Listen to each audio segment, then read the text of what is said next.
혹시 아직도 등산하면 정상 정복 이런 힘든 것만 떠올리시나요? 데이터는요, 전혀 다른 이야기를 하고 있어요. 오늘 이 숫자를 가지고 한국 등산 문화가 얼마나 확 바뀌었는지, 그리고 그 안에 어떤 새로운 비즈니스 기회가 숨어 있는지 같이 한번 제대로 파헤쳐보시죠. 자, 먼저 이 숫자 하나에 딱 집중해 주세요. 66.9%. 네, 바로 이 숫자가 지금 한국의 아웃도어 시장을 뭐랄까 완전히 뒤흔들고 있는 그 변화의 시작점이라고 할 수 있습니다. 네, 맞아요. 이게 무슨 뜻이냐면 한국인 3명 중에 2명은 지난 1년 사이에 산에 한 번은 다녀왔다는 거예요. 와, 이건 더 이상 등산이 뭐 특별한 날 잡아서 가는 그런 게 아니라는 거죠. 그냥 우리 일상 속에 아주 깊숙이 들어온 말 그대로 국민 여가라 됐다는 아주 강력한 증거입니다. 좋습니다. 그래, 오늘 저희는 이 변화의 실체를 한 5단계로 나눠서 살펴볼 건데요. 먼저 등산의 새로운 대중적 매력을 한번 보고 사람들이 왜 산을 찾는지 그 진짜 이유를 파헤쳐볼 겁니다.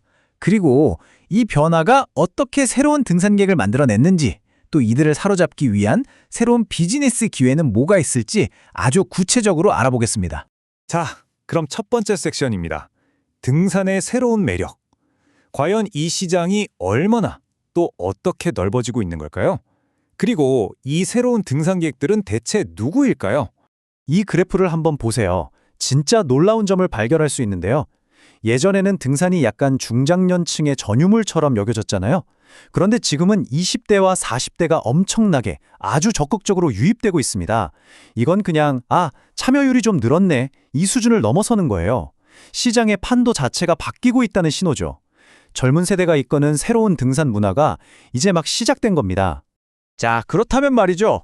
이렇게 다양한 세대의 사람들을 산으로 끌어당기는 매력은 대체 뭘까요? 그냥 단순히 건강에 좋으니까 일까요? 아니면 우리가 아직 모르는 또 다른 이유가 숨어 있는 걸까요? 데이터가 보여주는 답은 아주 명확합니다. 바로 웰니스예요. 그러니까 그냥 땀 뻘뻘 흘리는 운동, 이걸 넘어서서 복잡한 도시를 잠시 벗어나서 이 아름다운 자연 속에서 내 몸과 마음의 균형을 되찾고 싶다, 이런 욕구가 사람들을 산으로 이끌고 있는 겁니다. 바로 이 문장이 새로운 등산 패러다임의 핵심을 정확히 짚어주고 있어요. 더 이상 정상을 밟고 나 여기 왔다 하고 인증샷 남기는 게 목표가 아니라는 거죠. 산을 오르는 그 과정 자체, 그 속에서 온전히 내 자신에게 집중하고 내 삶의 균형을 찾아가는 것, 그게 바로 새로운 등산의 의미가 된 겁니다. 자, 좋습니다. 그럼 사람들의 생각이 이렇게 바뀌면서 산에서의 하루는 구체적으로 어떻게 달라지고 있을까요? 등산이라는 말의 정의 자체가 어떻게 재정이 되고 있는지 한번 살펴보겠습니다. 네, 오늘날 등산이라는 단어, 이게 과연 뭘 의미할까요? 이 단어의 의미 자체가 지금 진화하고 있거든요. 아마 그 대답을 들으시면 좀 놀라실 겁니다. 자, 이 숫자 한번 보시죠. 82.9%. 와, 이 압도적인 비율이 바로 오늘날 사람들이 생각하는 등산의 새로운 정의를 그대로 보여줍니다. 바로 이겁니다. 10명 중에 8명 이상이 이제 등산을 정상 정복 이런 게 아니라 그냥 가벼운 옷차림으로 쓱 나갔다 오는 숲길 산책이나 둘레길 트레킹 정도로 생각하고 있다는 뜻이에요. 그러니까 등산의 문턱이 완전히 그냥 확 낮아져 버린 거죠. 그리고 이런 거대한 변화의 한가운데 바로 현대의 트래커라는 새로운 소비자가 있습니다. 이들은요, 과거의 그 등산객과는 생각하는 방식이나 소비 패턴이 완전히 달라요. 그렇다면 이 현대의 트래커를 제대로 이해하려면 그들이 뭘 중요하게 생각하는지부터 알아야겠죠?